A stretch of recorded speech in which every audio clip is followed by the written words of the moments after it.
Mana gazoblovlarimiz o'zi mana shunaqa chiqib keladi, ko'pib. Mana chiroyli. O'zi mana pogruskalar bo'layotibdi. Alhamdulillah, savdo zo'r. Klient yaxshi. Hop, bu sohaga yangi kirmoqchi bo'lgan ukalarga maslahatimiz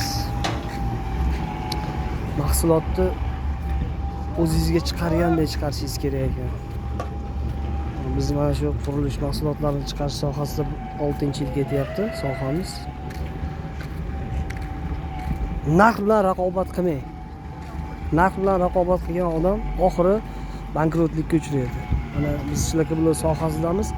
Ko'pchilik narx bilan raqobat qilib sinib ketdi. Nimaga? Narx bilan raqobat qilgandan keyin sifatdan qisishga to'g'ri keladi. Sifatini qisadi. Sifatini qisgandan keyin avtomatik narx tushadi, lekin bir marta kelgan mijoz qaytib kelmaydi. Sizga narx bo'yicha keladigan mijoz u sizning mijozingiz emas. Sababi u ertaga sizdan boshqa arzonrog'i chiqsa, o'sha mijozga ketadi. Shuning uchun sifatga e'tibor berish kerak. Siz sifat bilan o'zingizniki qilishingiz kerak mijozni. Sizdan olgan odam o'zi siz mahsulotingiz, o'zi siz haqingizda gapirib berish kerak borgan joyiga. Siz kimsiz? O'z ishingizni mutaxassismisiz? Puxta qilib ish qilasizmi, bajarasizmi? O'zi mahsulotingiz o'zi gapirib beradi, siz yo'q joyda ham. Shuning uchun mahsulotni sifatli, maksimum sifatli chiqarish va tannarxini ham arzon chiqarishga harakat qilishimiz kerak ekan. Shu narsani tushunib yetdik.